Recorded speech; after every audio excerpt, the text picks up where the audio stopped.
A ver, ¿oyen? ¿Me oyen? Sí, se oye. Perfecto. Sí. Bueno, vamos A mí, probando el micrófono. Cada día sale mejor.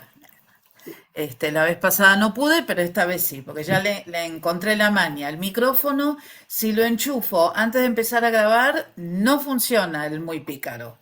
Si estoy grabando, sí. Bueno, entonces, si ustedes tuvieron oportunidad de mirar la presentación que yo estoy haciendo, a la que la vi que me visitaba era la hermana Cristina. La vi un día que yo estaba, la vi a la hermana Cristina mirando hace un par de días atrás.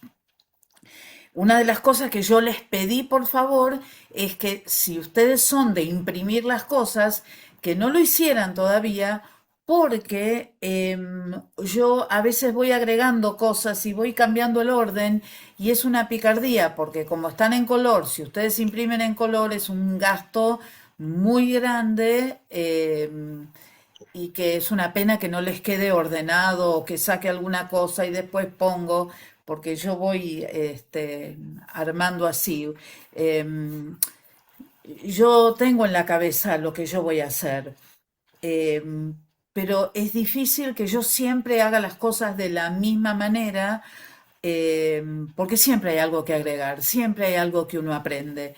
Entonces, por eso es que voy variando las cosas, ¿no? Así que les pido paciencia en ese sentido, pero una de las cosas que ustedes habrán notado es que hay una serie de preguntas. ¿Las vieron? Después de cada sí. libro hay 10, 5, depende del libro del cual estemos hablando.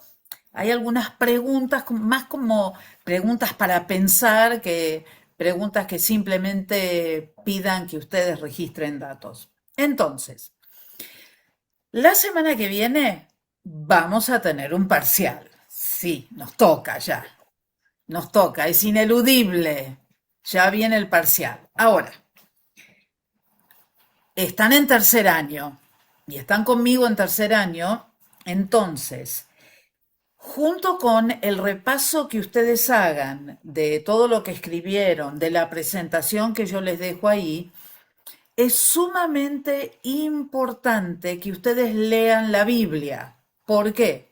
Porque yo puedo sacar uno de esos versículos que son, no sé, a ver, vamos a tomar uno como ejemplo, esperen. Uno.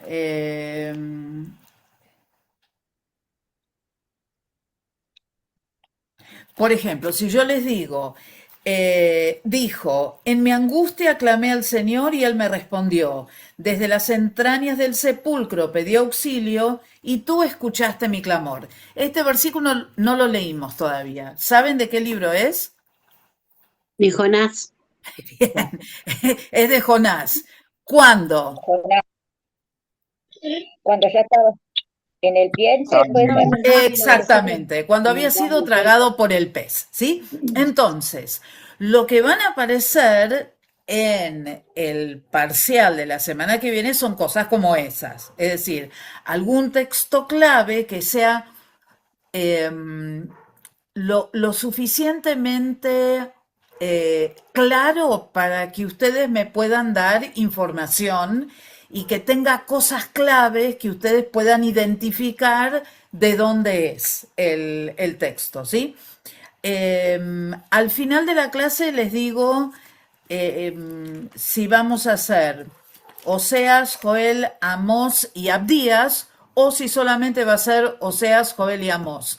Todo va a depender si hasta dónde lleguemos, ¿sí? Espero que llegue a Abdías y si pudiera llegar a Jonás estaría buenísimo. Pero lo dudo porque me gusta hacerlo concienzudamente. Ahora, las preguntas son preguntas guía. Ustedes pueden contestarlas si quieren y tenerlas para ayudarlos a seguir estudiando y ayudando a poder emitir una respuesta que tenga sustento bíblico.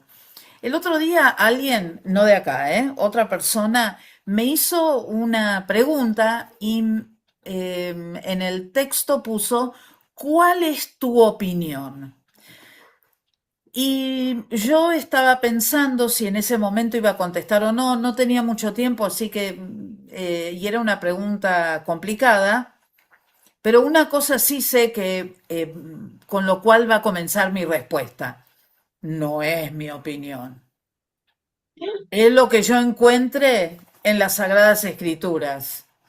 Mi opinión no cuenta, mi opinión no vale. ¿Mm? Es lo que dicen las Escrituras. Entonces, cuando hay algunas preguntas que son preguntas para pensar, pero recuerden ustedes siempre basarlo en lo que sabemos acerca de cada uno de los profetas, de lo que hemos ido aprendiendo, etcétera. Y si hubiera alguna duda, por supuesto que las podemos evacuar. Si yo voy a, si ustedes me preguntan, ¿y usted va a sacar preguntas de ahí para el parcial? No, no, porque esas son más preguntas para desarrollar, ¿sí? Las mías o son verdadero o falso por una cuestión de cantidad o son eh, elegir multiple choice, ¿sí? Entonces, no, específicamente no van a estar, pero sí esas preguntas los van a ayudar a poder estudiar. Otra pregunta les hago. ¿Ya les llegó el segundo parcial domiciliario de Doctrina 3, no es cierto? Sí, ¿No? sí, sí, lo sé. No, Pero lo puse en el, Graciela, yo lo puse en el chat de directores, ¿eh? Sí, lo sé, Muy sí, lo bien. sé. Vamos a callar a Guillermo porque está teniendo una conversación privada. Perdón, Guille. Está, ¿eh? Si no, después te lo vuelvo a mandar, Graciela. Tranquila, tranquila. Eh, bueno, lo mandé cuando, el martes, el lunes, domingo. A mí me anduvo mal el teléfono, lo tenía bloqueado Ok. y no me llegó nada. Bueno, listo entonces. Bueno, Lo, porque ama- lo mandó más o menos el feriado de Semana Santa. el feriado, sí, sí, tremendo lo mío. Bueno, entonces, vamos a hacer una cosa. Yo había estipulado como tiempo de entrega el día 20 de abril. Para Campana y Zárate, el 23 de abril, ¿sí? Y ahora cuando terminamos la clase, les mando, se lo mando todo de vuelta a Graciela para que ella se los mande, ¿sí? Gracias, Floren, No, porque no, yo por estaba favor. en No, Villa Mercedes y se me rompió allá. no hay problema. Entonces, Eso te pasa por no pedir que alguien te acompañe. Sí, hermana. Acá estábamos todos esperando para ir a Villa Mercedes y la hermana no nos lleva. Bueno, no le mandamos el mensaje. Bueno, seguimos entonces. Entonces, la semana que viene un parcialito breve, ¿sí? ¿Estamos? Perdón, Bien. ese Eh, parcial Flor, buenas 2, noches. ese, Ah, perdón. ese parcial 2, ¿no? Yo lo tengo, lo estoy mirando acá en Parcial el chat de... domiciliario 2. Listo, listo, Parcial listo, lo estoy mirando. domiciliario 2. ¿Sí? Yo soy de San Isidro, ahí lo estoy mirando, sí.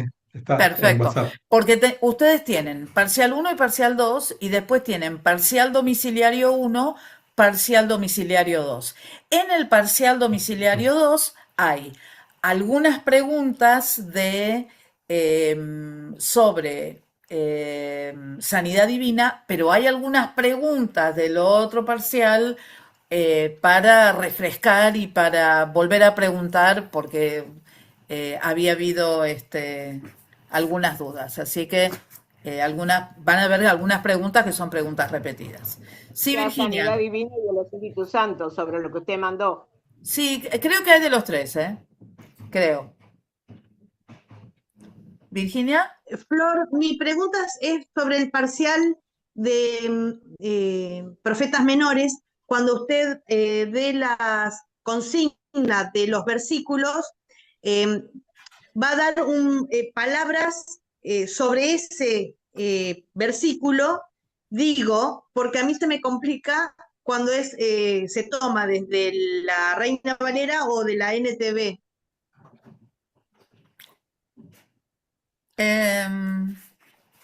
Va a ser lo suficientemente claro. Yo generalmente lo tomo de la NTV. No, esperen, no, la NBI. Yo estoy leyendo de la NBI ahora. Pero más o menos es lo mismo. Yo no les voy a pedir palabra por palabra. Va a ser una cosa bastante general que va a tener que ver específicamente con quién lo dijo o en qué circunstancia, algo así. ¿Mm? Perfecto. Va a ser muy claro, ¿no? Quédense tranquilos en ese sentido. No les voy a preguntar el versículo, no sé, qué sé yo. Si yo pongo un versículo como este, les mandé plagas, no, este no, porque este es claro. Pero castigué sus campos con plagas y sequía, la langosta devoró sus huertos y viñedos, y ustedes ahí me pueden decir, bueno, esto podría ser Joel, o podría ser el que estábamos estudiando, Amós. No, no les voy a preguntar eso. Voy a ser un poco más buena que eso. ¿Sí? Un poco, no mucho. Bueno, vamos, seguimos. ¿Sí? Ustedes se acuerdan que nosotros habíamos hablado acerca. Esperen. Habíamos hablado acerca de Amós. Esperen que tengo que encontrar. Ahí está. A ver, uy, ¿dónde estamos? Los perdí. Ahí está. Ahora los encontré. Ahora voy a compartir la pantalla. Ahí está. Bien. ¿La ven, no? ¿Sí?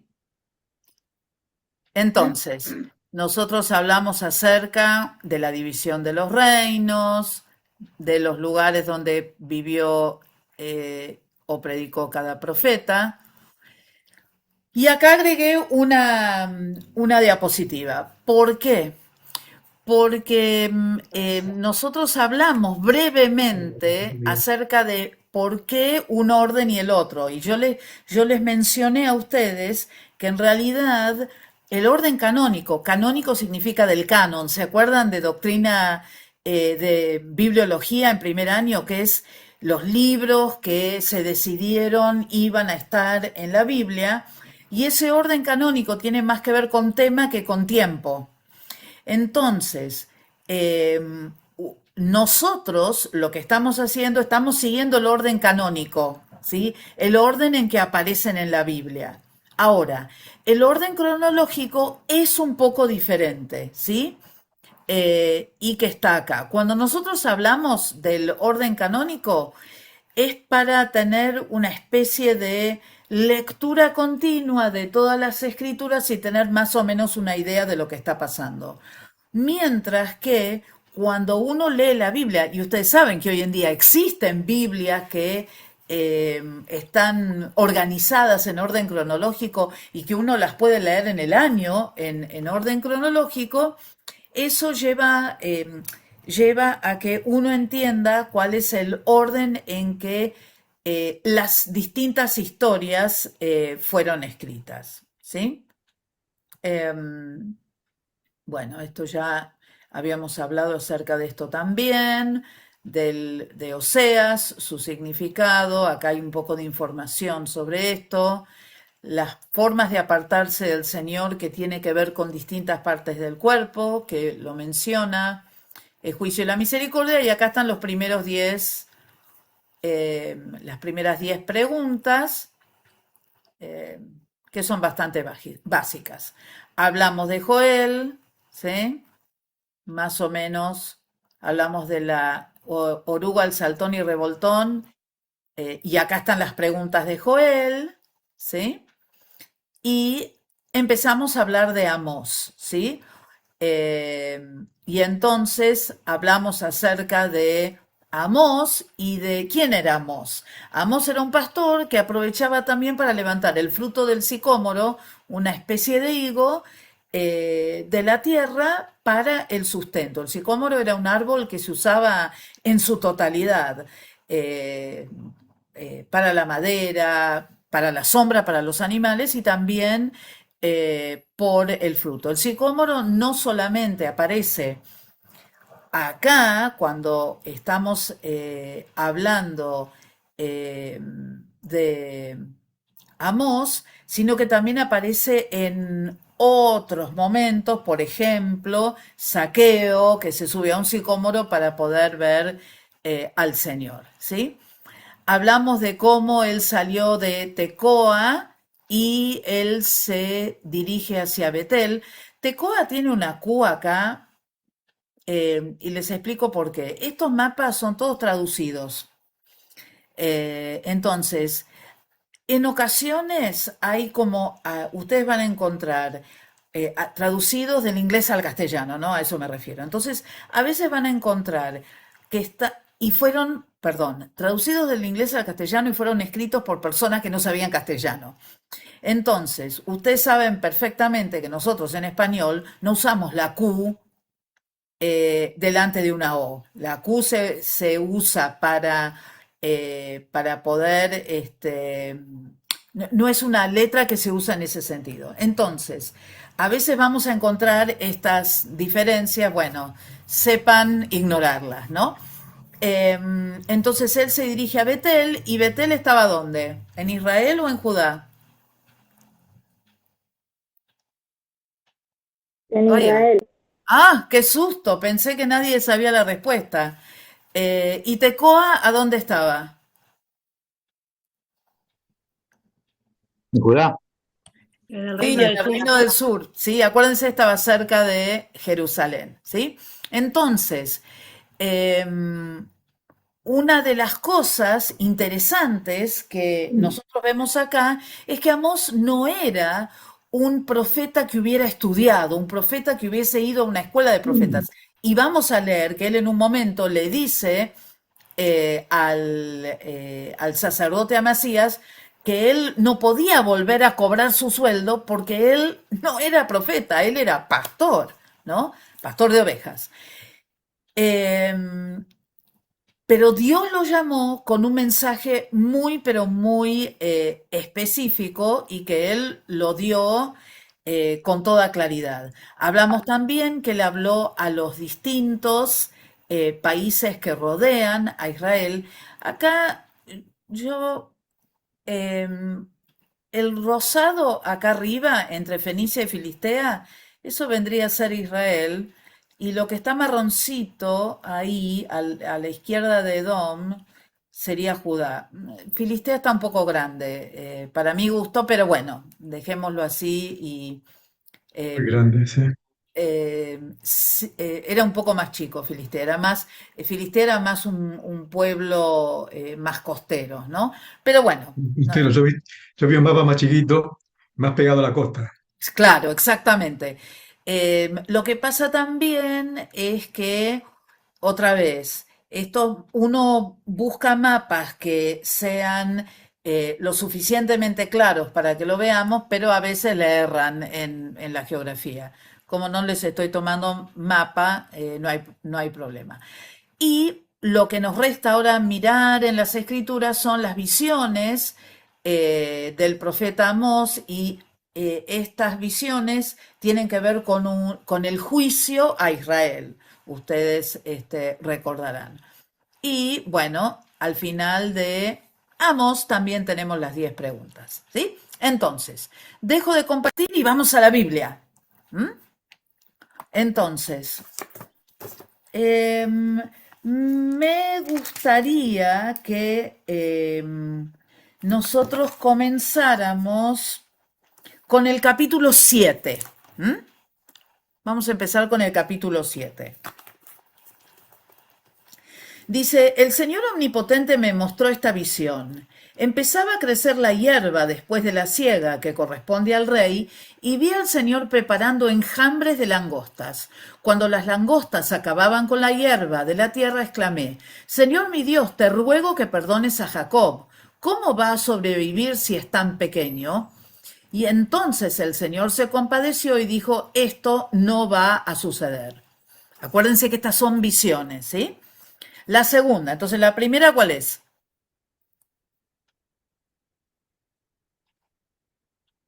Langosta. Carne de langosta. Las langostas. Entiendo, tengo que ser un poco más paciente. Ustedes me están escribiendo y yo estoy esperando que ustedes me contesten. Ya vamos a entrar en el timing. Perdón, perdón. Bueno, segundo, el Señor Omnipotente me mostró entonces otra visión. Vi al Señor llamar a juicio con un fuego que devoraba el gran abismo y consumía los campos. Y exclamé, detente, Señor mi Dios, te lo ruego. ¿Cómo sobrevivirá Jacob si es tan pequeño? Entonces el Señor se compadeció y dijo, esto tampoco va a suceder. Entonces el segundo es Fuego. fuego, correcto. Tercero, 7. El Señor me mostró otra visión. Estaba él de pie junto a un muro construido a plomo y tenía una cuerda de plomada en la mano. Y el Señor me preguntó, ¿qué ves, Amós? Una cuerda de plomada, respondí. Entonces el Señor dijo, mira, voy a traer la plomada en medio de mi pueblo Israel, no volveré a perdonarlo. Los altares paganos de Isaac serán destruidos y arruinados los santuarios de Israel. Me levantaré con espada contra el palacio de Jeroboam. Entonces la tercera visión Plomada. es la visión de la plomada, ¿sí?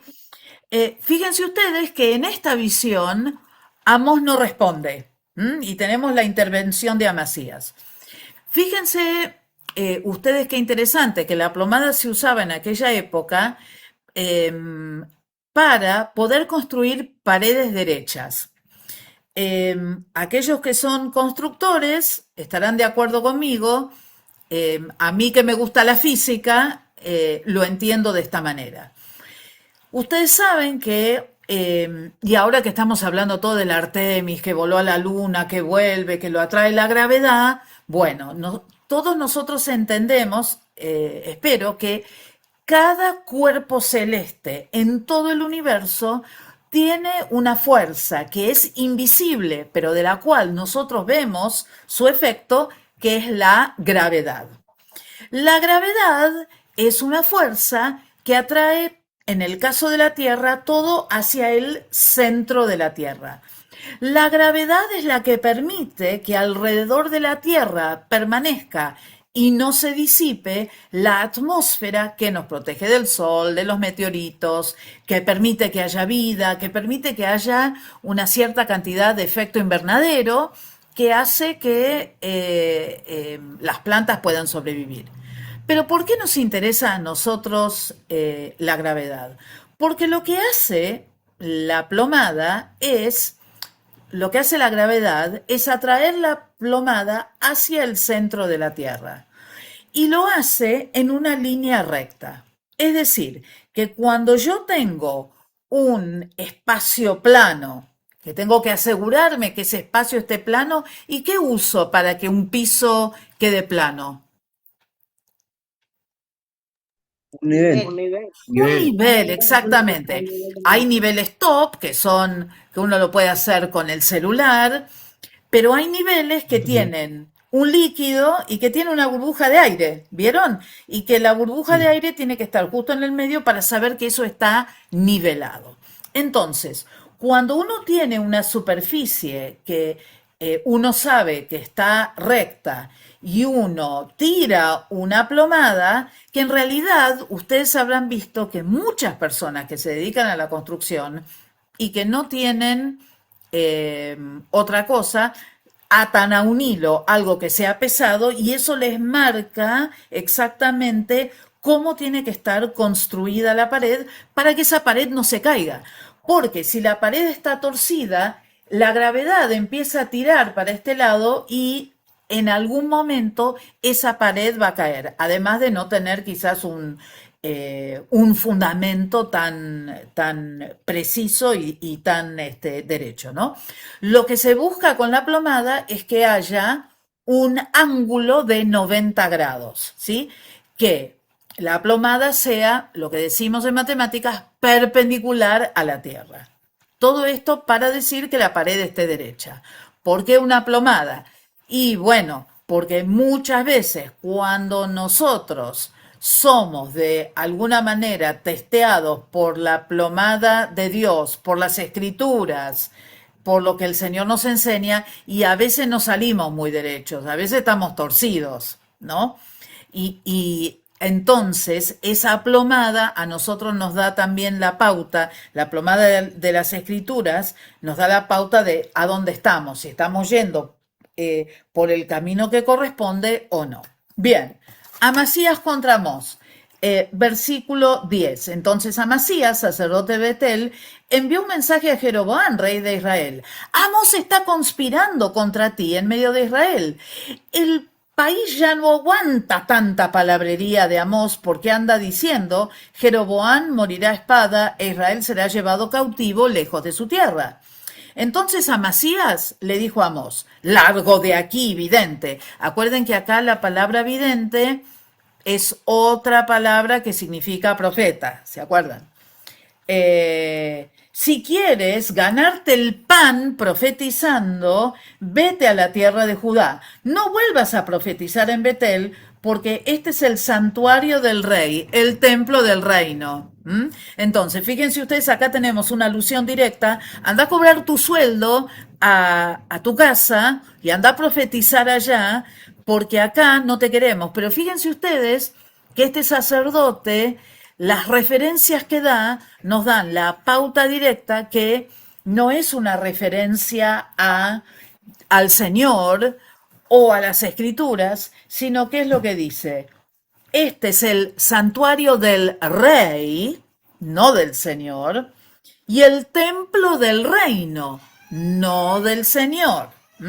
Nosotros ya sabemos, porque ya lo habíamos hablado antes, que en Betel, ¿qué había?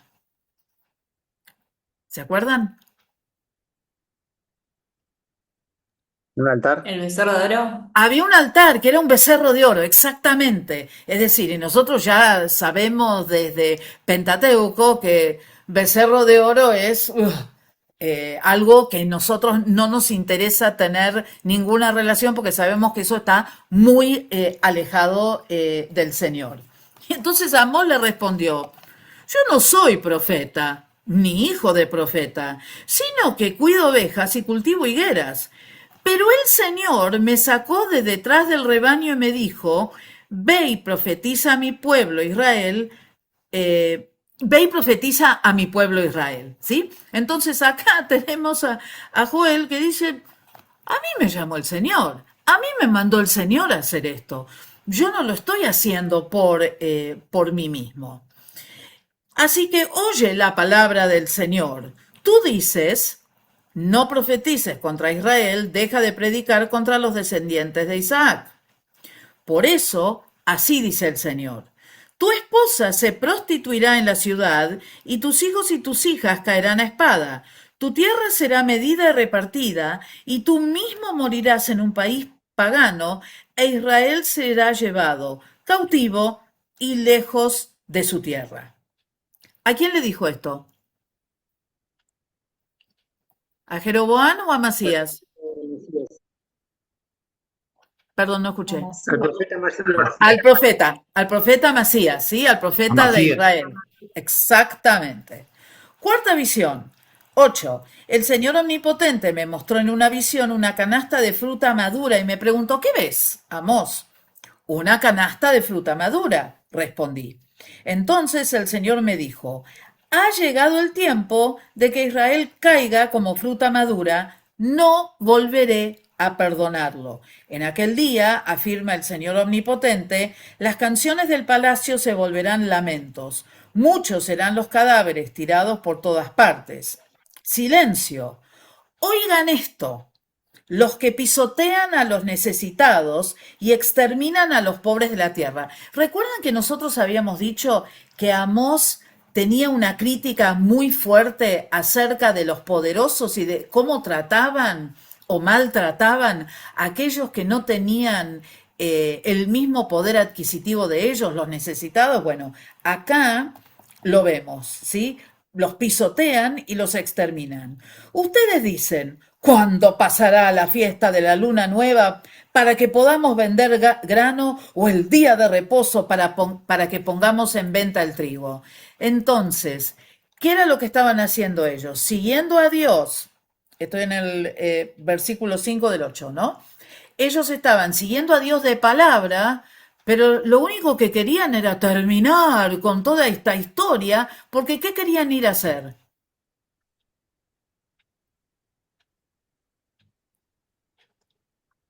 Ir a vender el trigo. Exacto, Seguir negocios la querían hacer. transacción. Ellos no querían hacer nada con el Señor.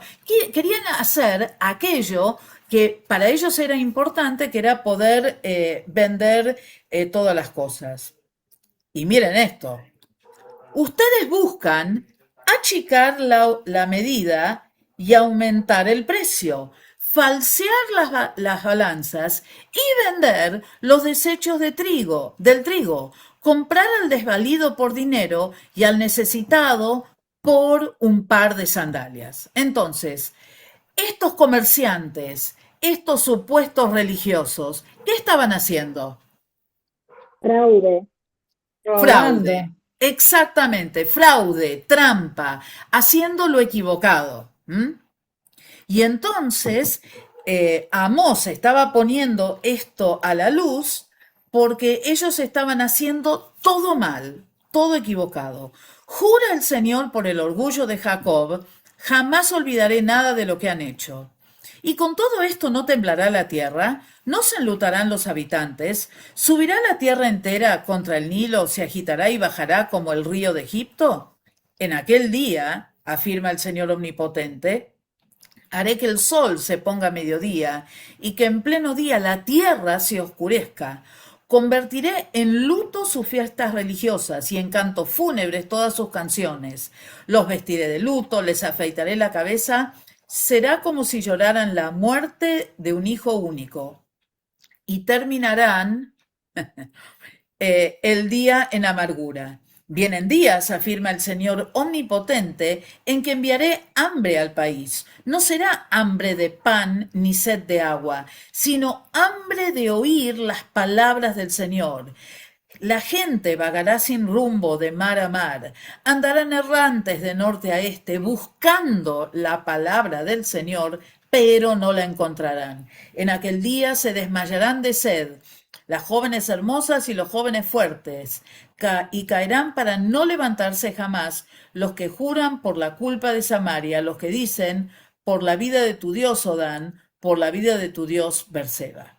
Y la quinta visión.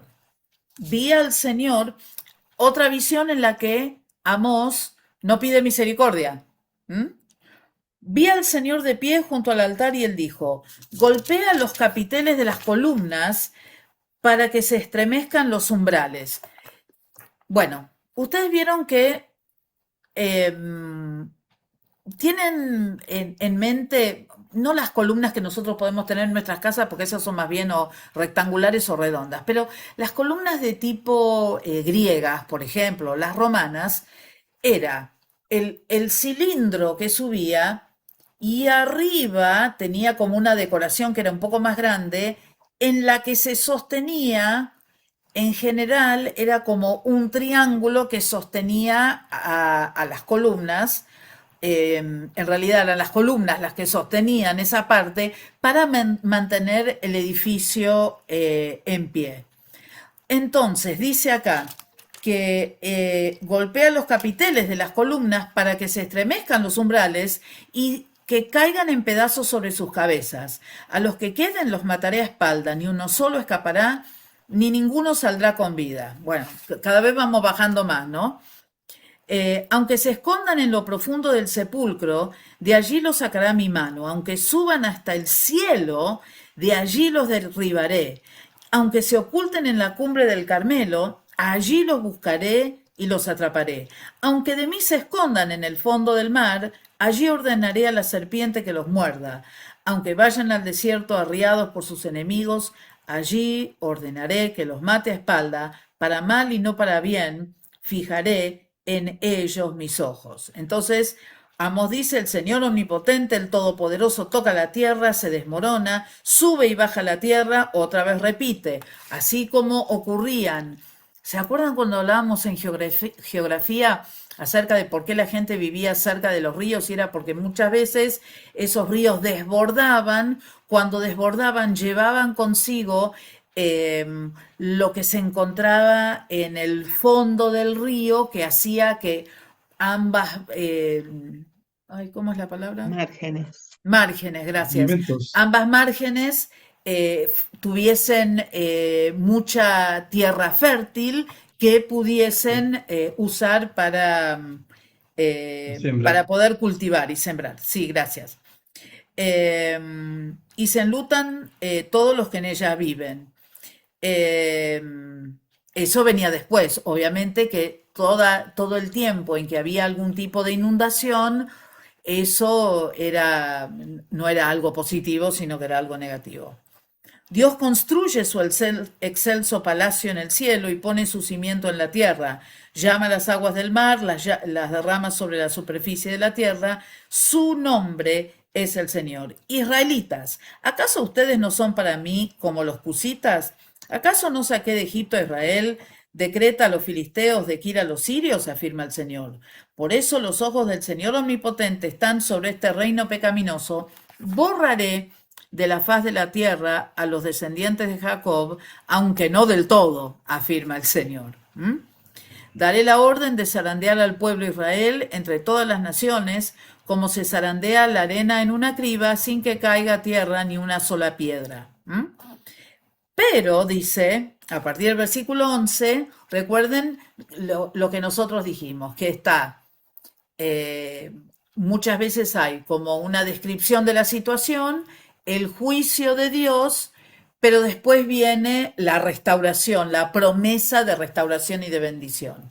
Entonces, en aquel día levantaré la choza caída de David, repararé las grietas, restauraré sus ruinas y la reconstruiré tal como en los días pasados, para que ellos posean el remanente de Edom y todas las naciones que llevan mi nombre, afirma el Señor, que hará estas cosas. Vienen días, afirma el Señor, en los cuales el que ara alcanzará al segador y el que pisa las uvas al sembrador. Los montes destilarán vino dulce, el cual correrá por todas las colinas. Restauraré a mi pueblo Israel, ellos reconstruirán las ciudades arruinadas y vivirán en ellas, plantarán viñedos y beberán su vino, cultivarán huertos y comerán sus frutos, plantaré a Israel en su propia tierra para que nunca más sea arrancada de la tierra que yo le di, dice el Señor tu Dios. Ahora, seguramente que ustedes ya están viendo o han visto en hermenéutica que si hay algo que nosotros tenemos que entender es que estos libros en el original tenían un cierto estilo de escritura. Cuando nosotros leemos, por ejemplo, esta porción acerca de la restauración de Israel, nosotros inmediatamente podemos reconocer que Dios le iba a devolver todo lo que había perdido y que iban a tener una gran riqueza. ¿Cómo sé que iban a tener una gran riqueza? ¿Qué encuentran acá en este texto que dice que ellos iban a tener una gran riqueza? A ver.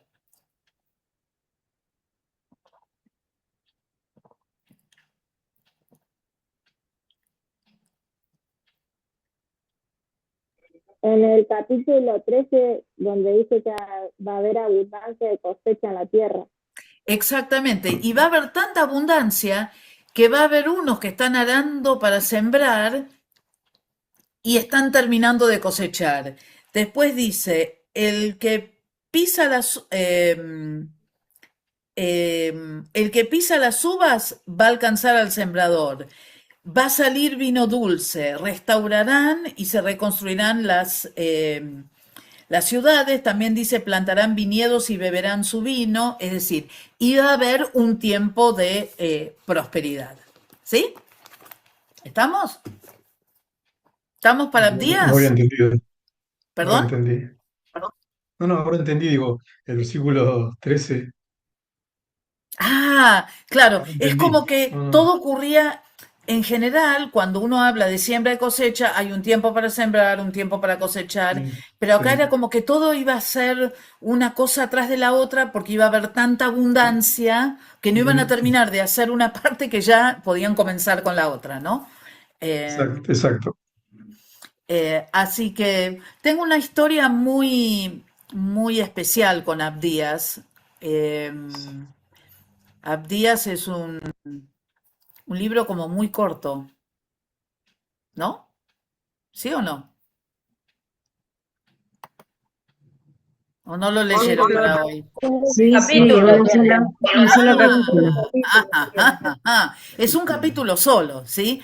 Por eso ustedes van a ver a veces que en algunos lugares va a decir, como dice acá, Abdías 10 al 16, porque como es un solo capítulo, ya vemos que vamos del versículo 10 al versículo 16, un poco como Judas en el Nuevo Testamento, o quizás hay algunos que hablan del capítulo 1 porque es el primer y único capítulo.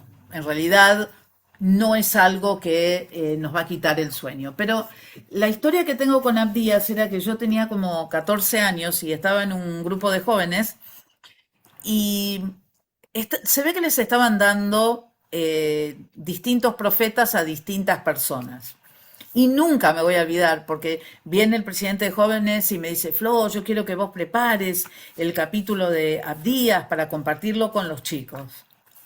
Y claro, me la pasé leyéndolo toda la semana y cuando llego, el líder de jóvenes se llamaba Jorge. Y entonces le digo, Jorge, le digo, no lo entendí. No sé de qué está hablando. Lo leí muchas veces, pero no lo entendí. Encima lo leía de la Reina Valera. Claro, no tenía ninguna referencia. Cuando uno lo lee así solito, la verdad es que mucho no se entiende. Por eso es necesario hacer como digamos, introducción para poder entenderlo. Básicamente, este libro se lo puede dividir en 4 como secciones. Primero, la relación que existe entre Israel y Edom, ¿sí? Una advertencia contra el orgullo de Edom, la advertencia contra el maltrato de los judíos por parte de Edom, por supuesto, y después, en último lugar, la victoria final de Israel. Ahora, para poder entender el libro de Abdías, nosotros tenemos que comprender que este profeta menor fue un profeta de Judá, del sur. Su nombre significa adorador o siervo de Jehová. No sabemos nada sobre Abdías, solamente que él era de Judá. Y él predica y profetiza en contra de Edom. Ustedes saben que Edom significa, creo que se los dije, significa rojo, en relación a 2 cosas. Una se las dije, que tiene, Edom eran los descendientes de Esaú. Es decir, que Edom, en cierta manera, lo que podemos decir es que era primo de Israel, porque Edom era Esaú y Judá venía de Jacob, ¿sí? Edom significa rojo y Esaú era pelirrojo. Pero también en la zona de Edom hay una especie de arena que es bastante rojiza, que podría también tener que ver con ese nombre Edom. Ahora, cuando nosotros pensamos en la historia digamos, como para ir más atrás, ¿no? Para entender la enemistad que existía entre Esaú y Jacob, es importante tratar de recordarlo. Seguramente que esto lo tienen, pero fresquísimo, de Pentateuco del año pasado, pero por las dudas lo vamos a recordar. ¿Se acuerdan que dijimos que Esaú para las familias en ese momento era el primogénito, pero Jacob estaba agarrado de su talón, queriendo decir que realmente él tenía, o mostrando que él tenía el deseo de convertirse en el primogénito? Él era muy peludo, el nombre Jacob significa suplantador. Esaú era un hombre muy impulsivo, le gustaba mucho estar afuera, era una persona que se dejaba llevar por las circunstancias, mientras que Jacob era más de quedarse en su casa, más pensante, más astuto, ¿no? Esaú, como les dije recién, era más cazador. Jacob se quedaba más en las tiendas, más con los animales, cuidarlos como pastor. Los padres tenían preferencia por uno y por otro. Esaú era el preferido de Isaac y Jacob era el preferido de Rebeca. En cuanto a lo espiritual, ¿se acuerdan que él vende su primogenitura por un plato de lentejas? Con lo cual él despreciaba todo lo que tenía que ver con la impronta que se le daba a la primogenitura en aquella época, mientras que para Jacob era algo sumamente valioso, ¿no? Mientras que Esaú vende su primogenitura, Jacob la toma para sí, ¿sí? Existe un momento de conflicto en el que Esaú no cambia mucho. Se nos cuenta que él se casa con una mujer cananea y se aparta de su padre para vivir en su tierra, la tierra de Edom, mientras que Jacob tiene un encuentro sumamente importante con el Señor que lo transforma por completo, ¿no? Y eso es un poco el trasfondo. Entonces, entendiendo ese trasfondo, nosotros también podemos entender, a pesar que los hermanos se pidieron perdón cuando Jacob o Israel vuelve a su padre, de todas maneras, algo ya había sido roto y Esaú no era una persona espiritual. Con lo cual, esa enemistad, la verdad es que siguió bastante, ¿sí? Entonces, fíjense ustedes, en la ciudad de Edom había en el país de Edom había una ciudad muy importante llamada Petra o Sela, cualquiera de los dos nombres puede ser, porque fue tallada en la roca, ¿sí? Así que eso también, importante recordarlo porque después lo vamos a ver en el texto mismo, ¿sí? Entonces, ¿cuáles eran los dos cargos más importantes que Abdías tiene contra Edom? Entonces, recuerden, Abdías le predica a Edom, a una nación pagana, ¿sí? Los dos cargos eran orgullo y el segundo era el maltrato hacia Israel, ¿sí? Ahora, en el texto ustedes habrán notado que a veces se lo llama Edom y a veces se lo llama Idumea, o a veces en el Nuevo Testamento, en los mapas, nosotros lo vemos con el nombre Idumea. El nombre Edom es el nombre original. Idumea es la helenización del nombre, es decir, es el nombre transformado al griego, ¿sí?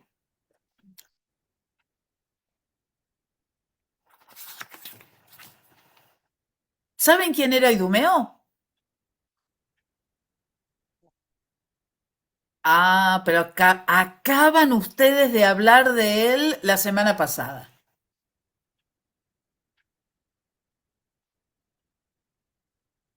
Quizás, no sé, por ahí sí, por ahí no. ¿Conocen a un señor llamado Herodes? Herodes era Sí, Idumeo. Herodes Amén. era de Idumea, ¿sí? Entonces, nosotros dijimos que Esaú buscó una mujer cananea. ¿Qué hace el padre de Jacob, Isaac? Manda a buscar esposa en su propio pueblo. Isaac se va y él encuentra una esposa que es de su misma sangre, ¿sí? ¿Por qué? Porque lo que él quería era preservar la línea que venía desde Abraham, Isaac, y que después se iba a continuar con Jacob y demás, ¿sí? Entonces, interesante el deseo que tenía Isaac de preservar la adoración al Señor. Ustedes saben que, sin lugar a dudas, tomar la decisión de casarse es una decisión sumamente importante.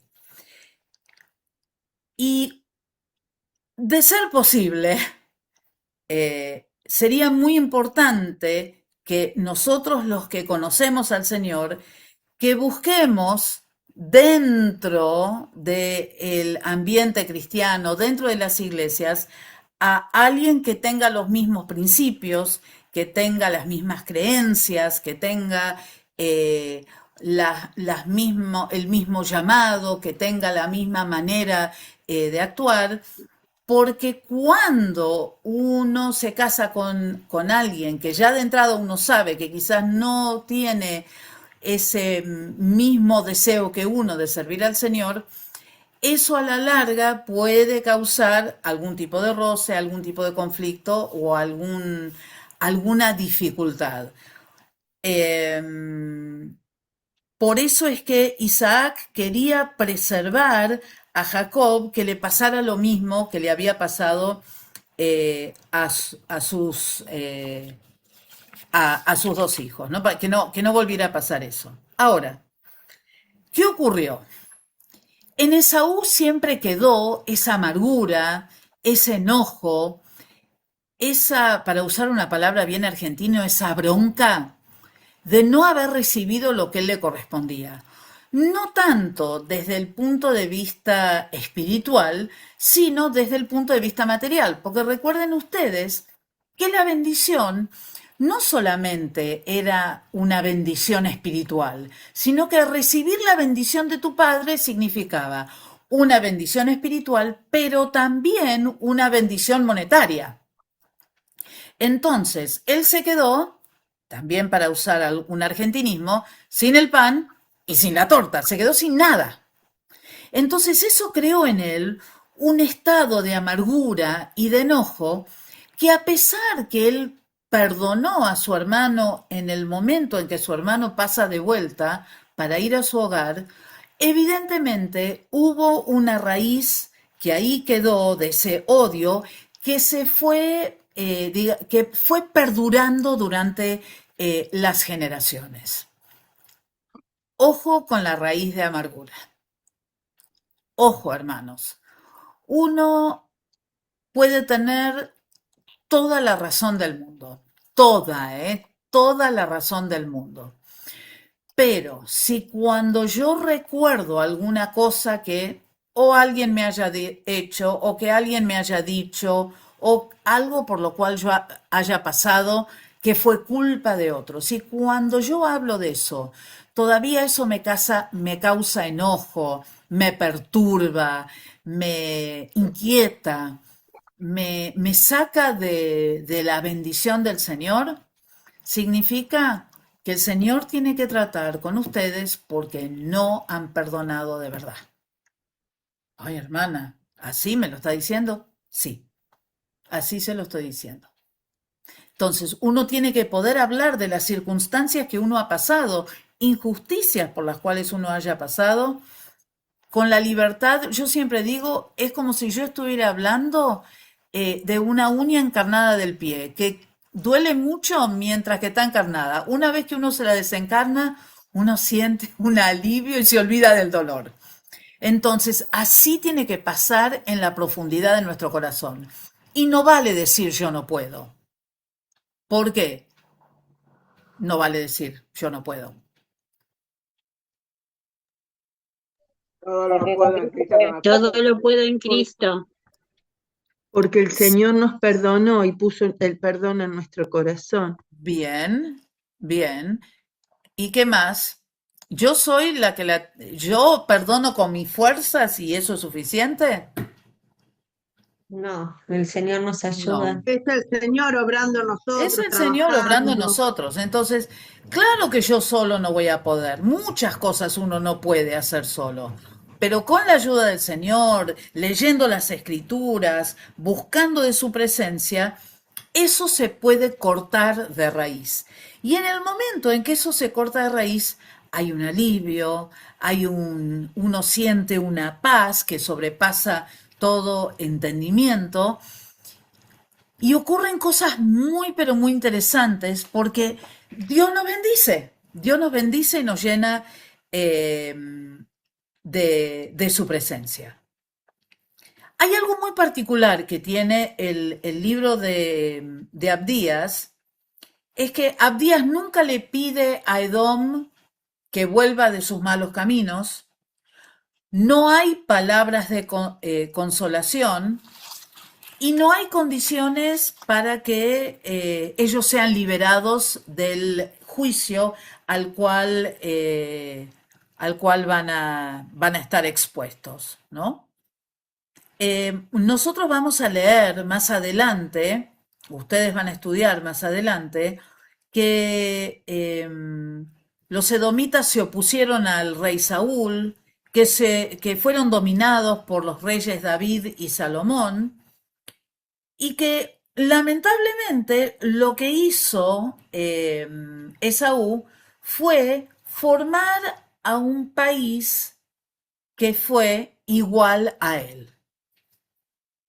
Así como cuando uno, como docente, quiere formar a personas que sean mejores que uno, yo estimo que cada uno de nosotros como padres, como tíos, como abuelos, como padres del corazón, como ustedes quieran llamarlo, nosotros queremos que aquellos que nos sucedan sean mejores que nosotros, que puedan aprender de nuestros errores para ser mejores que nosotros. Sin embargo, en el caso de Esaú, no fue así. Por eso es que cuando nosotros leamos ahora este corto libro, vamos a encontrar una acusación contra Edom, vamos a ver bien de qué se los acusa y también lo que vamos a ver es una sentencia. Bien, vamos a llegar. Bien, son 20 y 58. Sí. Perdón, hablando de las profecías a las naciones, ¿hay restauración o no? ¿O solo la restauración se la da al pueblo de Dios? Depende. Hasta ahora, lo que nosotros hemos leído, hasta ahora, porque no llegamos a Jonás, es juicio, ¿sí? Pero hay casos en los que se promete la restauración. Por ahora no. Por ahora viene brava la mano. Bien, son 20 y 59. 21:04 nos volvemos a encontrar.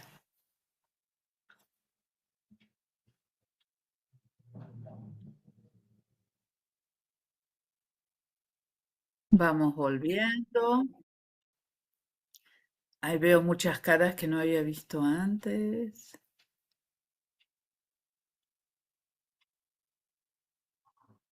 Bendiciones.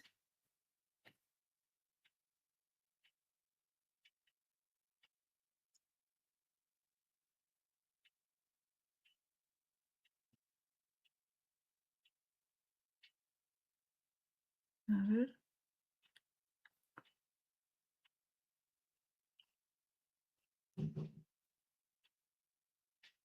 Recién había un Oppo. Bueno, buenas tardes, Floren. Somos Giselle Plaul y Carlos Sánchez que cambiamos de celu. Bueno, felicitaciones. No, me tuve que conectar con este celu porque Carlos recibió una llamada de la escuela. Bueno, no hay problema. Gracias. Acuérdense que es importante prender las cámaras. Es una cuestión de respeto. De respeto. Bien, Abdías. Visión de Abdías. Hemos oído una noticia de parte del Señor y un mensajero ha sido enviado a las naciones diciendo, vamos, marchemos a la guerra contra ella. Así dice el Señor Omnipotente acerca de Edom. Te haré insignificante entre las naciones, serás tremendamente despreciado. Tu carácter soberbio te ha engañado. Como habitas en las hendiduras de los desfiladeros, en la altura de tu morada, te dices a sí mismo, ¿quién podrá arrojarme a tierra? ¿Se acuerdan que yo les mostré la ciudad de Petra? La ciudad de Petra era una ciudad que había sido tallada en lo alto de una montaña, con lo cual ellos se jactaban que nadie jamás los iba a poder destruir. Pero aunque vueles a lo alto como águila y tu nido esté puesto en las estrellas, de ahí te arrojaré, dice el Señor, afirma el Señor. Si vinieran a ti ladrones o saqueadores nocturnos, ¿no robarían solo lo que les bastara? Pero tú, ¿cómo serás destruido? Si vinieran a ti vendimiadores, ¿no dejarían algunos racimos? Pero como registrarán a Esaú, ¿cómo rebuscarán sus escondrijos? Hasta la frontera te expulsarán tus propios aliados, te engañarán y dominarán tus propios amigos, los que se sientan a tu mesa te pondrán una trampa, es que Edom ya no tiene inteligencia. ¿Acaso no destruiré yo en aquel día a los sabios de Edom y a la inteligencia del monte de Esaú? Afirma el Señor. Ciudad de Temán, tus guerreros te caerán de miedo, a fin de que todo hombre sea exterminado del monte de Esaú por la masacre. Por la violencia hecha contra tu hermano Jacob te cubrirá la vergüenza y serás exterminado para siempre. En el día que te mantuviste aparte, en el día en que extranjeros llevaron su ejército cautivo, cuando extraños entraron por su puerta y sobre Jerusalén echaron suerte, tú eras como uno de ellos. No debiste reírte de tu hermano en su mal día, en el día de su desgracia. No debiste alegrarte a costa del pueblo de Judá en el día de su ruina. No debiste proferir arrogancia en el día de su angustia. Entonces, recuerden ustedes que nosotros habíamos dicho que una de las cosas por las cuales Abdías había sido digamos, juzgado por Dios era ese orgullo, esa arrogancia que tenía, ¿no? Entonces acá lo menciona. Pero cercano está el día del Señor, versículo 15, contra las naciones. Edom, como hiciste, se te hará. Sobre tu cabeza recaerá tu merecido. Pues sin duda que así como ustedes israelitas bebieron de mi copa en mi santo monte, así también la beberán sin cesar todas las naciones, beberán y engullirán, y entonces serán como si nunca hubiesen existido. Pero en el monte de Sión habrá liberación y será sagrado. El pueblo de Jacob recuperará sus posesiones. Los descendientes de Jacob serán fuego, y los de José llama. Pero la casa real de Saúl será estopa. Le pondrán fuego y la consumirán, de tal forma que no quedará sobreviviente entre los descendientes de Saúl. El Señor lo ha dicho. Entonces, fíjense ustedes que acá hace una pequeña comparación entre el pueblo de Edom y el pueblo de Israel. Y entonces dice que mientras Edom va a ser totalmente destruido, Israel tiene la posibilidad del cambio, la posibilidad de la restauración. Y entonces, dice el 19, los del Negev poseerán el monte de Saúl, y los de la Cefelá poseerán Filistea. Los israelitas poseerán los campos de Efraín y de Samaria, y los de Benjamín poseerán Galad. Los exiliados, este ejército de israelitas que viven entre los cananeos, poseerán la tierra hasta Sarepta. Los desterrados de Jerusalén que viven en Sefarad poseerán las ciudades del Negev, y los libertadores subirán al monte de Sión como gobernar la región montañosa de Esaú. Y el reino será del Señor. Entonces habla acerca de dónde va a vivir Israel, de dónde va a estar Judá, tanto en el norte como en el sur, pero que ese reino va a ser totalmente del Señor. ¿Sí? Eso es básicamente lo que dice, es bastante claro y puntual. ¿Estamos? Vamos entonces. Perdón, Florencia. Sí. En la Reina Valera, el verso 15 dice, porque cercano está el día de Jehová sobre todas las naciones. Eso se refiere, como leímos en otros profetas, que había varias menciones de el día del Señor, el día de Jehová. ¿Tiene algo que ver con eso? Sí, por supuesto, tiene que ver con eso y también tiene que ver con el juicio en las naciones. Lo que pasa es que en el caso de Abdías, su foco estaba puesto en Edom. Pero Abdías entendía que el juicio iba a ser a todas las naciones que de alguna u otra manera habían atacado o se habían burlado o habían menospreciado o no habían tenido misericordia de Israel. ¿Sí? Gracias. Muy bien. Libro de Abdías, 4 preguntas. Poquito, ¿no? Uy, se me fue para cualquier lado, esperen.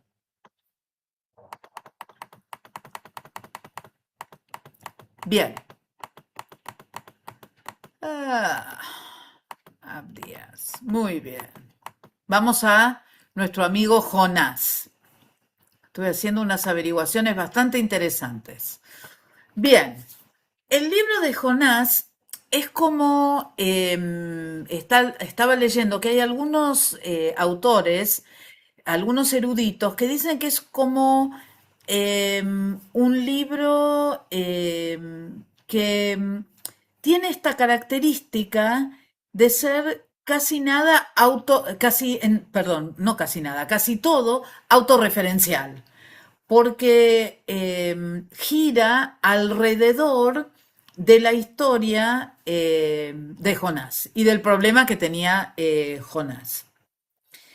Lo que se supone es que el libro de Jonás fue el primer libro profético que se escribió, con lo cual también se habla que el libro de Jonás sería como un libro intermedio entre profetas como Elías y Eliseo, que no dejaron las profecías escritas, y como el resto de los profetas, tanto mayores o menores, que dejaron las profecías escritas tal como nosotros las leemos en la Biblia, ¿sí? De todas maneras, en el caso de Jonás, también tenemos como esta división que yo se las comparto, que un poco divide el libro de acuerdo a los capítulos, ¿no?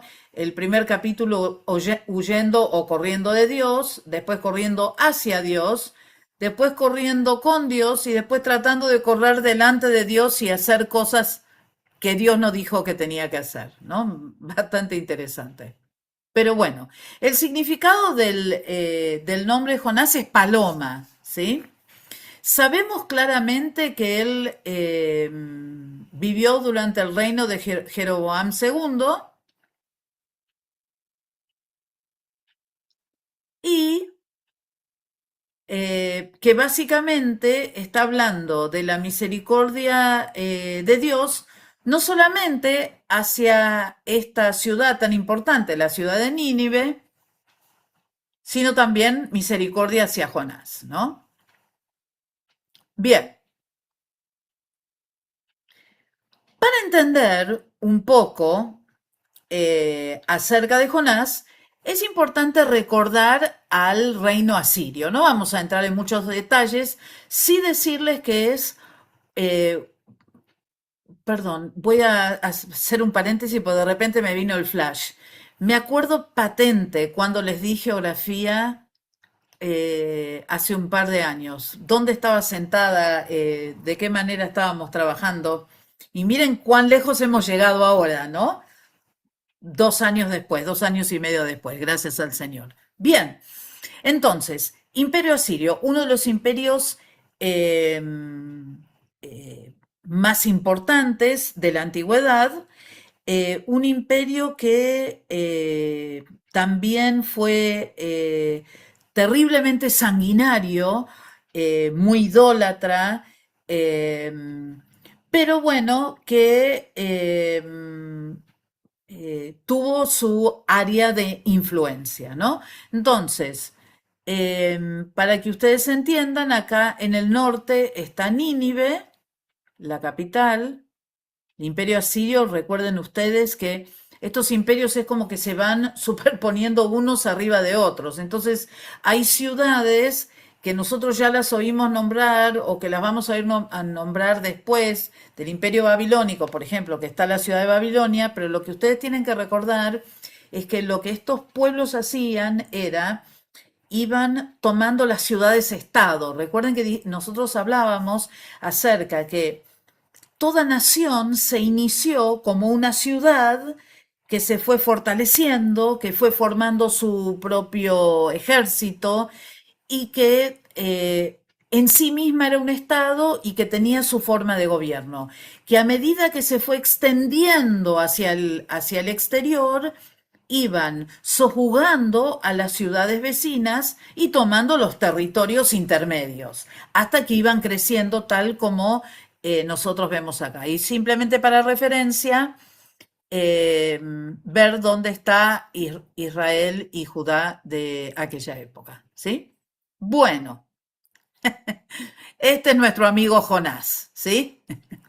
Jonás básicamente estaba, él tenía que ir a Nínive, Dios lo manda a Nínive, y desde Jope hasta Nínive hay como unos 800 kilómetros, ¿sí?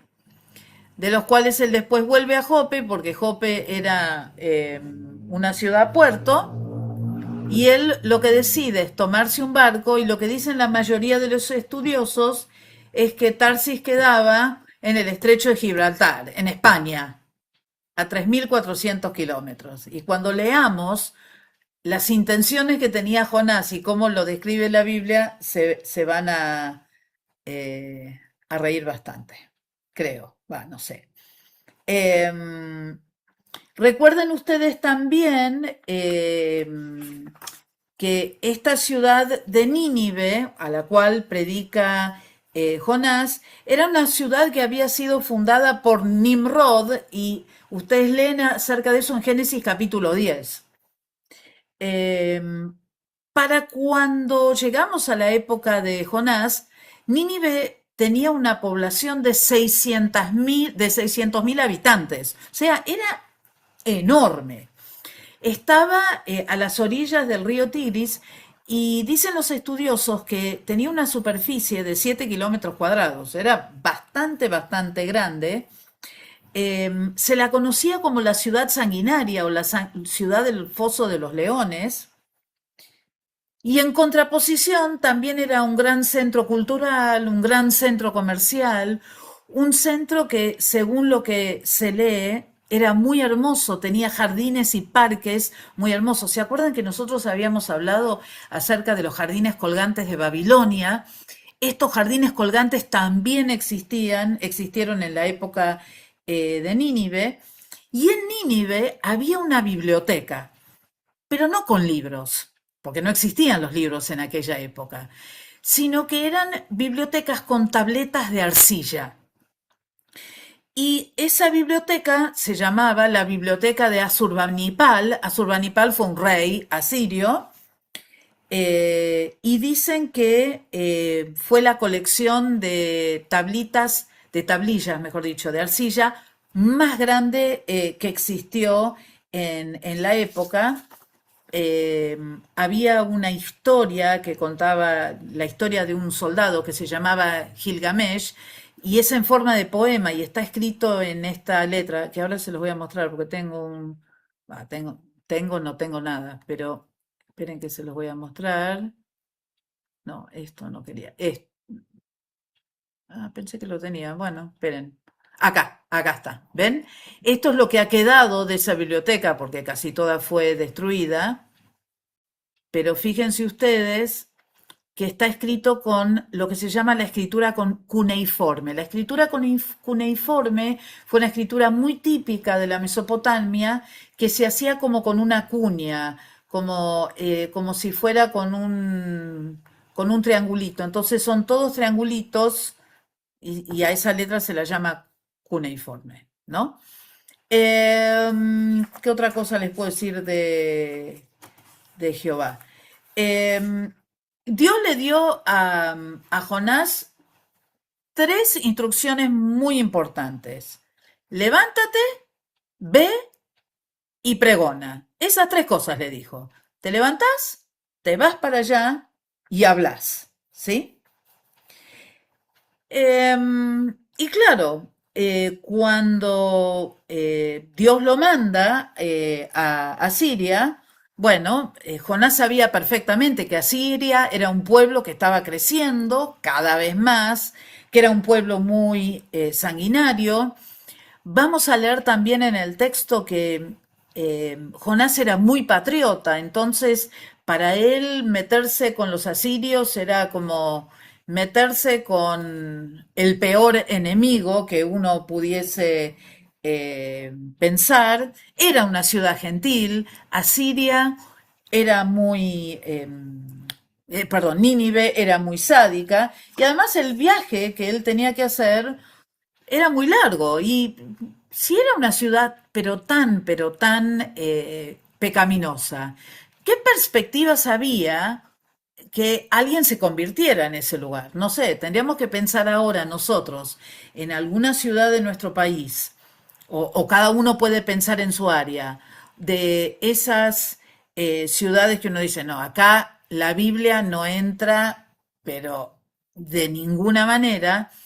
Pero sin embargo, Dios tenía un propósito y Dios lo había llamado a Jonás a que él fuera a Nínive, ¿no? Y lo que vamos a ver a medida que va pasando el tiempo es que Jonás cada vez entiende menos lo que está pasando y cada vez se embarra más la situación en la que él se encuentra. Y hay algo muy interesante que recuerdo perfectamente que lo hablamos, a ver si era la clase pasada que hablábamos, a ver si era una ballena o no era una ballena. eh, y había algo que yo me había olvidado, así que me voy a retractar de lo que dije la vez pasada. ¿Saben quién certificó que Jonás fue tragado por un pez?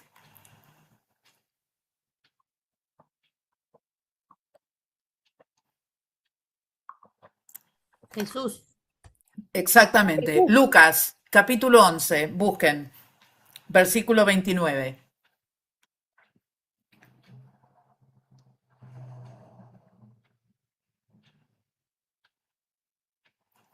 29 al 32.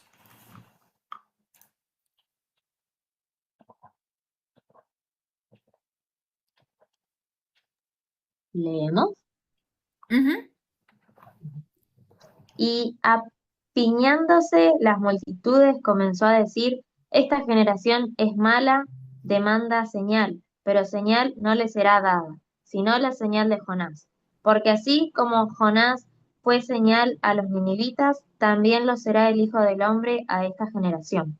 La reina del sur se levantará en el juicio con los hombres de esta generación y los condenará, porque ella vino de los fines de la tierra para oír la sabiduría de Salomón. Y he aquí más que Salomón en este lugar. Los hombres de Nínive se levantarán en el juicio con esta generación y la condenarán, porque a la predicación de Jonás se arrepintieron, y he aquí más que Jonás en este lugar. Bien, Jonás, ¿cuántas veces lo dijo? ¿4 o 3? Entonces, evidentemente, encontramos acá que el mismo Jesús certifica esto que ocurrió. Perdón, ¿puedo decir algo? Sí, ya está diciendo algo. Sí, no, yo era chico, 4 o 5 años, tenía un libro de Jonás, pero el cuento era que cuando él, como fumaba la pipa, por eso la ballena lo despidió. Era un cuento, Mire digo el usted, cuento. mire usted, pero nada que ver con la iglesia, era un cuento que usted No, tenía en su casa. era un cuento, sí. En Mire medio del usted. campo siempre viví, tenía el librito ese cuento que él estaba sentado arriba de un cofre de oro, así, lo había traído la ballena y como él fumaba una pipa, ahí la ballena lo despidió. Ese era el cuento. Gracias, gracias por esa historia. Y bueno, y hay, por supuesto que hay personas que son escépticas, así como son escépticas también cuando hablamos acerca de la creación, son escépticas cuando hablamos acerca de la tentación a Adán y Eva.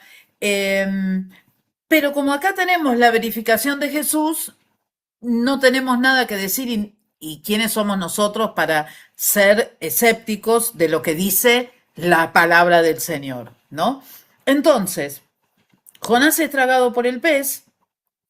En el pez, porque bueno, él como está tratando de escapar, porque no quiere ir a Nínive, no les quiere predicar, no quiere obedecer al Señor, entonces ahí él se da cuenta que está yendo en contra de la voluntad del Señor, y entonces él vuelve a Nínive. ¿Y qué pasa cuando vuelve a Nínive? Bueno, las escrituras nos cuentan que todos se arrepienten, desde el rey hacia abajo. Se arrepienten todos, entonces Dios revierte el juicio sobre Nínive, pero claro, ¿qué nos queda o qué le queda al pueblo? Le queda la respuesta y el enojo de Jonás. ¿Por qué? Jonás estaba muy enojado y fíjense ustedes esta ironía. Él era uno que predicaba el arrepentimiento. Cuando las personas se arrepienten, se enoja. Y entonces es ahí donde Dios le enseña una lección muy importante a través de la planta en la cual él se recuesta para tratar de descansar. ¿Sí? Entonces, vamos a la Biblia. Ya les aviso que el examen es hasta días, ¿eh? Jonás no, aunque es cortito, pero bueno, no. Bueno, entonces tenemos, Jonás desobedece al Señor, dice este título acá. Dice, la palabra del Señor vino a Jonás, hijo de Amitai, anda, ve a la gran ciudad de Nínive y proclama contra ella que su maldad ha llegado hasta mi presencia. Jonás se fue, pero en dirección a Tarsis, para huir del Señor. Bajó a Jope, donde encontró un barco que zarpaba rumbo a Tarsis. Pagó su pasaje y se embarcó con los que iban a esa ciudad, huyendo así del Señor. Pero el Señor lanzó sobre el mar un fuerte viento y se desencadenó una tormenta tan violenta que el barco amenazaba con hacerse pedazos. Los marineros, aterrados y al fin de aliviar la situación, comenzaron a clamar cada uno a su Dios y a lanzar al mar lo que había en el barco. Jonás, en cambio, ¿qué estaba haciendo? Se había bajado al fondo de la nave para acostarse. Ahora dormía profundamente. El capitán del barco se le acercó y le dijo, ¿cómo puedes estar durmiendo? Levántate, clama a tu Dios. Quizás se fije en nosotros y no perezcamos. Los marineros, por su parte, se dijeron unos a otros, vamos, echemos suertes para averiguar quién tiene la culpa del que se nos haya venido este desastre. Así lo hicieron, y la suerte recayó en Jonás. Entonces le preguntaron, dinos ahora, ¿quién tiene la culpa de que nos haya venido este desastre? ¿A qué te dedicas? ¿De dónde vienes? ¿Cuál es tu país? ¿A qué pueblo perteneces? Soy hebreo y temo al Señor, Dios del cielo, que hizo el mar y la tierra firme, le respondió. Al oír esto, los marineros se aterraron aún más, y como sabían que Jonás huía del Señor, pues él mismo se lo había contado, dijeron, ¿qué es lo que has hecho? Pero el mar se iba enfureciendo más y más, así que le preguntaron, ¿qué vamos a hacer contigo para que el mar deje de azotarnos? Tómenme y láncenme al mar, y el mar dejará de azotarlos, le respondió. Yo sé bien que por mi culpa se ha desatado sobre ustedes esta terrible tormenta. Sin embargo, en un intento por regresar a tierra firme, los marineros se pusieron a remar con todas sus fuerzas, pero como el mar se enfurecía más y más contra ellos, no lo consiguieron. Entonces clamaron al Señor, «Oh Señor, tú haces lo que quieres. No nos hagas perecer por quitarle la vida a este hombre, ni nos hagas responsable de la muerte de un inocente». Así que tomaron a Jonás y lo lanzaron al agua y la furia del mar se apagó. Al ver esto, se apoderó de ellos un profundo temor al Señor, a quien le ofrecieron un sacrificio y le hicieron votos. El Señor, por su parte, dispuso un enorme pez para que se tragara a Jonás, quien pasó 3 días y 3 noches en su vientre.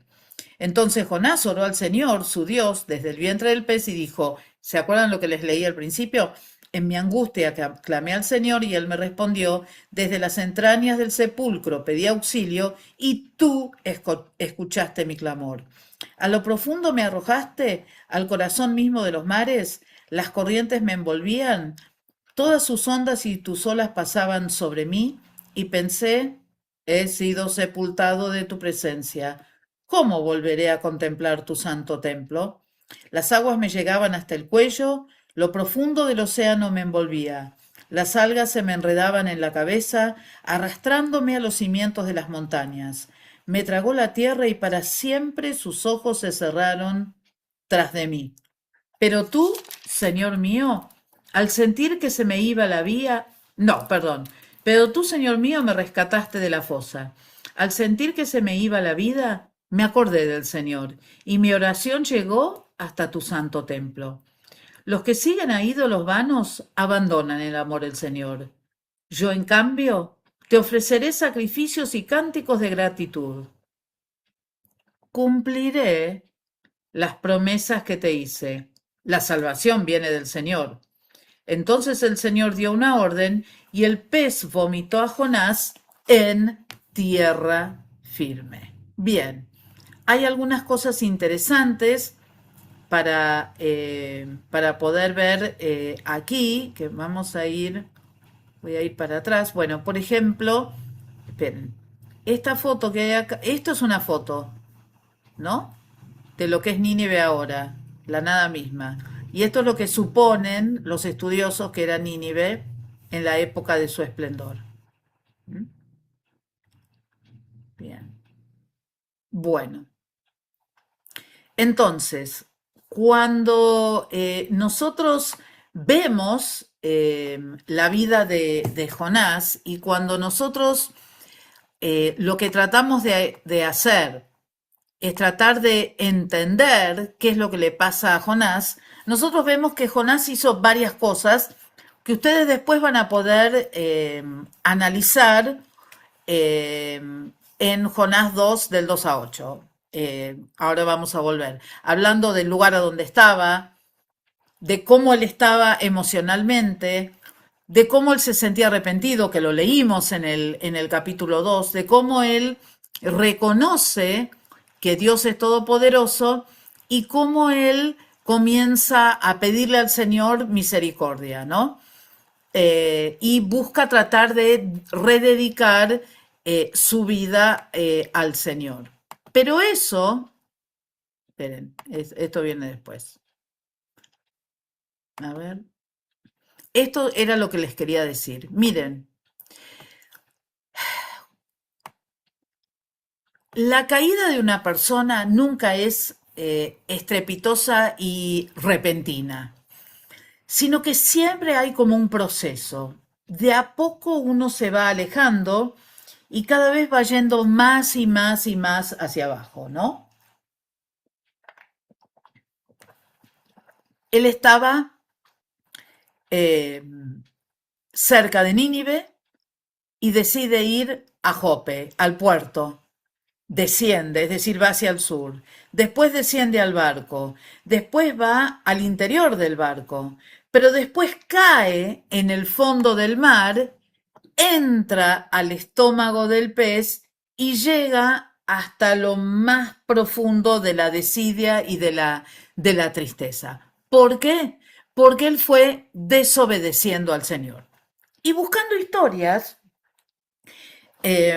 acerca de personas que han sido tragadas, una que encontré en el libro es del año 1926 en Estados Unidos, que cuenta la historia de un muchacho que decía que había sido tragado por una ballena en las afueras de una ciudad sobre el océano Atlántico, pero es como que es lo que alguien dijo. Yo les voy a mostrar ahora este pequeño videíto. Esperen, que quiero ver si tengo sonido. Y después lo voy a tener que sacar y se los voy a mandar aparte. ¿Por qué? Porque si nosotros ponemos videos en YouTube, nos dice que es un material sujeto a, ¿cómo Los se dice? derechos de autor, Flo, A derecho se de pide. autor, copyright. Un Y plagio, no plagio, sino que estamos tomando algo que no es de alguien. Entonces, encontré esto de la BBC y entonces acá abajo dice, observen el momento en que un hombre es tragado por una ballena jorobada y Del Simancas, que es el nombre de la persona, captura el momento en que su hijo Adrián es tragado y luego escupido por una ballena jorobada. ¿Sí? Entonces, a ver si sale esto.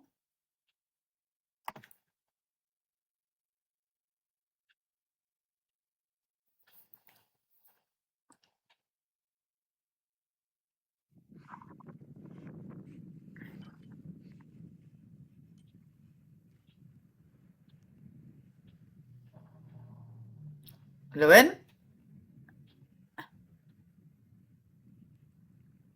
Lo traga y después lo devuelve.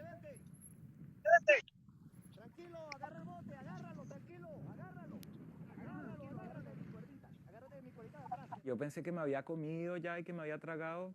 Sí, yo en un principio cuando pensé que había muerto fue como claro, mucho terror porque, porque pensé que ya no podía hacer nada, ¿no? Y cuando salí y empecé a flotar, ahí sentí el miedo de verdad de que también le fuese a pasar algo a mi papá, de que no hubiésemos llegado a tiempo a la orilla y me fuese a dar hipotermia.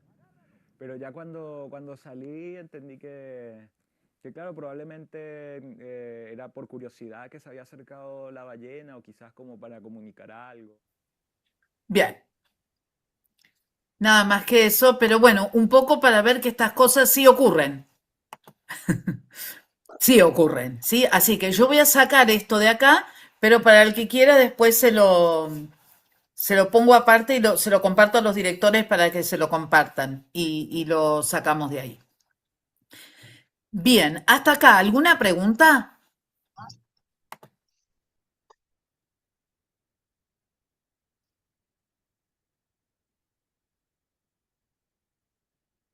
¿Ninguna? Quería preguntarte, Jonás, ¿no quería ir porque tenía miedo de como ellos vivían, los de Nínive, o simplemente por desobediencia? No, no terminamos de leer, pero básicamente lo que ocurría es que él no quería ir a predicarles porque los consideraba una nación pecadora y pecaminosa que no merecía el perdón del Señor. Ya cuando nosotros leamos la otra parte, ustedes van a ver que eso es muy evidente, que era un problema de él, ¿Puedo agregar no algo, era un problema del Señor. Florence? ¿Puedo? Sí, José, yo hice un estudio hace algunos años sobre Jonás y una de las descripciones de Jonás es que él era muy patriota.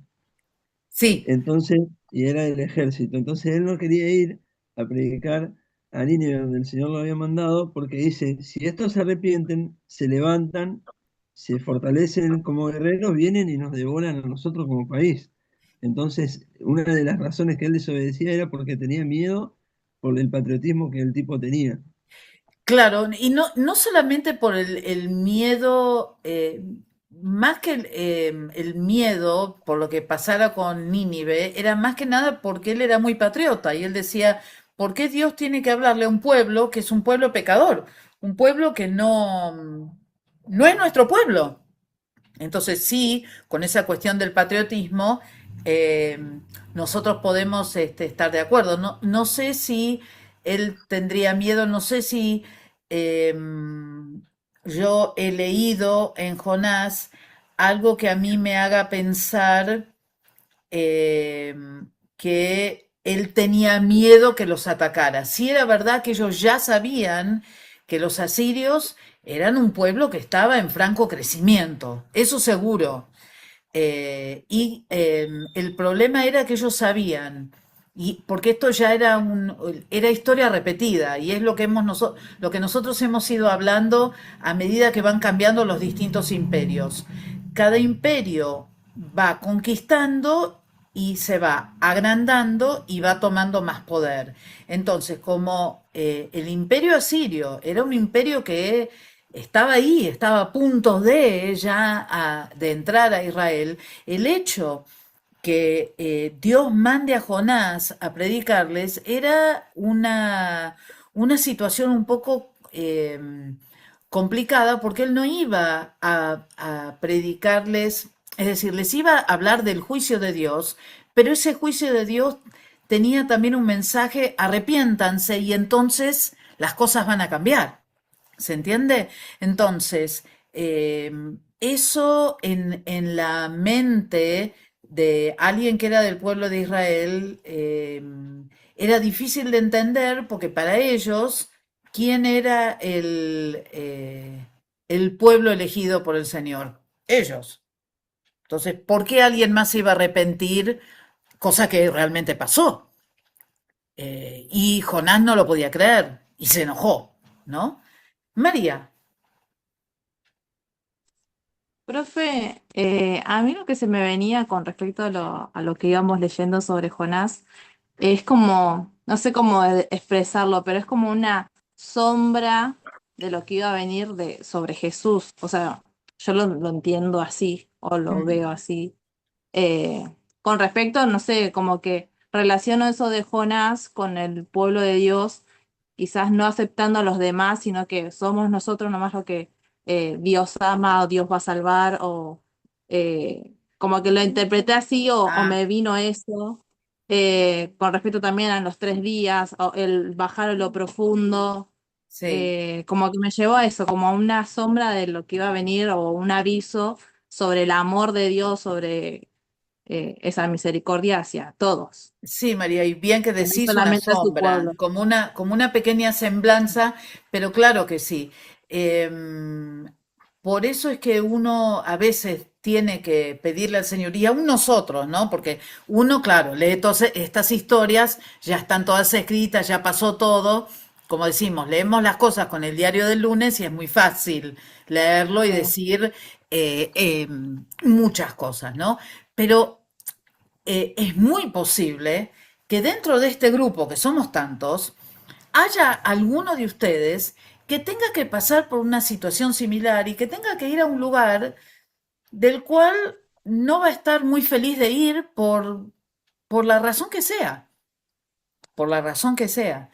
Y que espero que la enseñanza de Jonás nos ayude a nosotros a que entendamos que Dios es un Dios de misericordia para todos, y que todos tenemos la oportunidad a través de Jesús de poder alcanzar su perdón y poder alcanzar el estar en su presencia. Eh, pero sí, estas cuestiones, claro que nos remontan a eso, y claro que es como que viene un aire de, uy, bueno, iglesia primitiva, cuando vino Jesús, bueno, ¿qué hacer con los que aceptan, con los que no aceptan? O con el Concilio de Jerusalén, del libro de los Hechos, bueno, ¿qué hacemos ahora? ¿Por dónde seguimos, no? Porque hay gente que acepta y hay gente que no acepta. Entonces, es interesante a veces como algunos de nuestros propios prejuicios nos impiden, o mejor dicho, impiden que la obra, bueno, impiden, en algún momento impiden que la obra del Señor se haga, porque en realidad lo que pasó con Jonás y Nínive es que simplemente se tardó un poco más, el tiempo que Jonás necesitó para volver en sí, ¿no? Y para volver a donde tenía que volver, que era a Nínive, para hablarle a los ninivitas, ¿no? Gracias, María. Buen aporte. ¿Alguien más?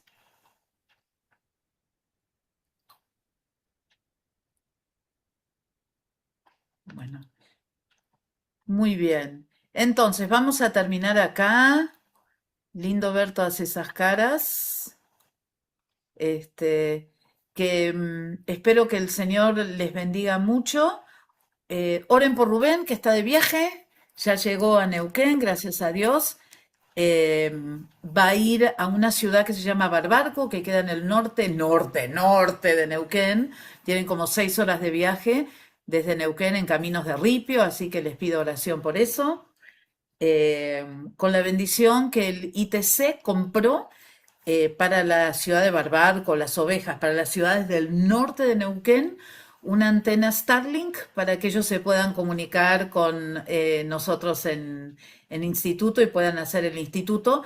Quizás no lo van a hacer al mismo tiempo que nosotros, porque ellos tienen un régimen totalmente diferente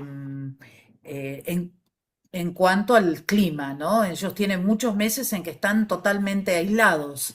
Entonces, probablemente ellos continúen en el verano, pero en algún momento se nos van a sumar hermanos de allá, así que estamos muy felices. Y eso es gracias al aporte que cada uno de ustedes hace. Ustedes pagan su contribución, de esa contribución se diezma una parte a las oficinas centrales y el tesorero nacional es el que ha dispuesto el dinero para que se compre esa antena. Y después los hermanos la van a sostener pagando todos los meses con los aportes del Instituto Teológico. Así que bueno, estamos muy felices y muy agradecidos a Bueno, todos. qué buena noticia. Es una excelente noticia, sí, hace bastante tiempo que venimos de buenas noticias en buenas noticias, ¿eh? Venimos muy, pero muy bien. Así que estamos muy felices por la Es bendición bueno del y es Señor, cierto. nos sentimos unos privilegiados y bueno, y todo esto es gracias al aporte de todos, ¿sí? Y a la visión de todos. Así que tienen que decirle, los de San Isidro le tienen que decir a la hermana Diega que se compre la cámara, que ya le dije. Se tiene que comprar la cámara la hermana, para que la vean hermosa. Así que bueno, Dios les bendiga mucho. Gracias por su tiempo. Acuérdense